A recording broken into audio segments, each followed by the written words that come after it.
So wala po yung saradong airspace, wala po yung saan kukuha ng pera. Ang sabi niya, humarap kayo ng pera. Ibalik dito ang mga OFW dahil mga OFW, yan ang dahilan kung bakit lumulutang ang ating ekonomiya. No?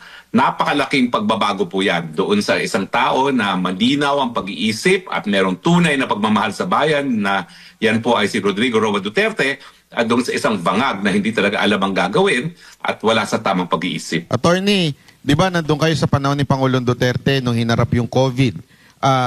Ngayon, humaharap naman tayo sa isang crisis din, yung gera sa Middle East. Ano pinagkaiba na nakikita ninyo sa mga balita at saka nung panahon ni Pangulong Duterte? Unang-una, wala pong kamot ulo si Presidente Duterte. Kapag may nangyari, ang prioridad ang mga Pilipino. Wala siyang pakialam kung saan kukunin ang pera, pero nung tayo sinalanta ng COVID, ang sabi niya, kumuha ng eroplano. Lahat ng mga Pilipinong mga manggagawa sa abroad, pauwiin, dahil alam ko, wala naman sila magagawa dun sa mga iba't ibang bansa kung naroon sila. No? So wala po yung saradong airspace, wala po yung saan kukuha ng pera. Ang sabi niya, humarap kayo ng pera. Ibalik dito ang mga OFW dahil mga OFW, yan ang dahilan kung bakit lumulutang ang ating ekonomiya. No? Napakalaking pagbabago po yan doon sa isang tao na malinaw ang pag-iisip at merong tunay na pagmamahal sa bayan na yan po ay si Rodrigo Roa Duterte at doon sa isang bangag na hindi talaga alam ang gagawin at wala sa tamang pag-iisip. Attorney J. Guevara nga po pala, ano po, total na pag-usapan na yung COVID, simula ho nung umupo si Pangulong Duterte, ilan po yung utang ng Pilipinas hanggang sa matapos si Pangulong Duterte? Well, hindi ko po alam kung ano yung suma total, no? Kasi hindi ko naman memoryado yan.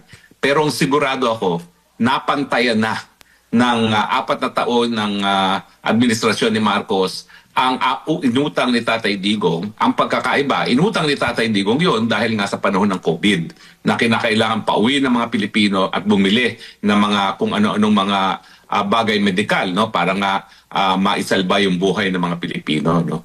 So nakikita natin na bagamat umutang si Tatay Digong, yung halos sa kaparehong halaga na ay nautang na ng Marcos administration, pero yung inutang ni Tatay Digong napunta sa pangangailangan ng mga sambayan ng Pilipino noong panahon ng COVID. Attorney, Master Judea, no?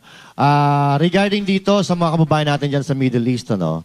Kung halimbawa, si Pangulong Duterte pa, ang presidente, kasi parang blinded sila ngayon, di alam ang gagawin eh. Kung halimbawa si Pangulong Duterte, sa tingin nyo, ano kaya yung pinakamabilis na aksyon para matulungan ang ating mga kababayan dyan sa Middle East? Unang-una tatawagan yung si Lucio Tan. Lucio, kailangan ko yung aeroplano, ibabalik natin mga Pilipino natin. Ganun kadali naman yun eh. Magbabayad ng gobyerno, akong bahala dyan, okay, paliparin mo yan. Tapos kung sasabihin nila na saradong airspace, humanap ng Karatig Airport na bukas dahil meron naman bukas dyan at kumuha ng mga bus at dalhin yung mga Pilipino doon sa bukas na airport nang sa'y makauwi. Pero dito po talaga, ang nakita nyo naman ng gawain nitong administrasyon nito, palibasa, busy pagsisinghot ng kung ano-ano, hanggang ngayon, nandoon, nag-aantay ang mga Pilipino at ang nakakahiya, ang mga tumutulong pa, yung mga karatig bansa natin, gaya ng Singapore, na sila na nagsasakay sa mga Pilipino para makauwi. Ayun, Hindi po mangyayari yan sa panahon ni Duterte. Ayun, Hindi. idea na po yun para sa gobyerno na po pwede nilang gawin yun. Pero eto, may tanong lang ako sa inyo, Attorney. Kasi noong unang flow ng nitong problema dyan sa Middle East, may mga media kasi na parang credit grabbing nitong mga pagpapauwi ng ating mga OFW na keso, ito ay inisyatiba ng gobyerno, pero yun daw po ay tulong ng gobyerno ng Middle East. So nabulgar po yan dito. Binulgar po ng isang OFW na natulungan galing sa Middle East. Ano po ang reaction nyo doon? Talaga mambubudol naman talaga itong Marcos na ito eh.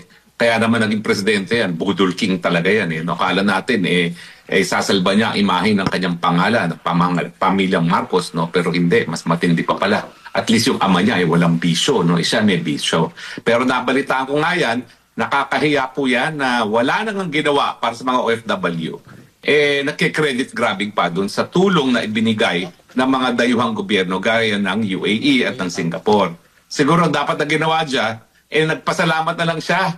Dahil alam mo yun, pag inangkin niya yung credit, parang pinagkaitan pa niya ng recognition yung gobyernong dayuhan na tumulong na sa ating mga mamamayan. Hindi na nga nakakatulong, talagang hindi pa nagpapasalamat doon sa nagbigay ng tulong sa ating mga kababayan.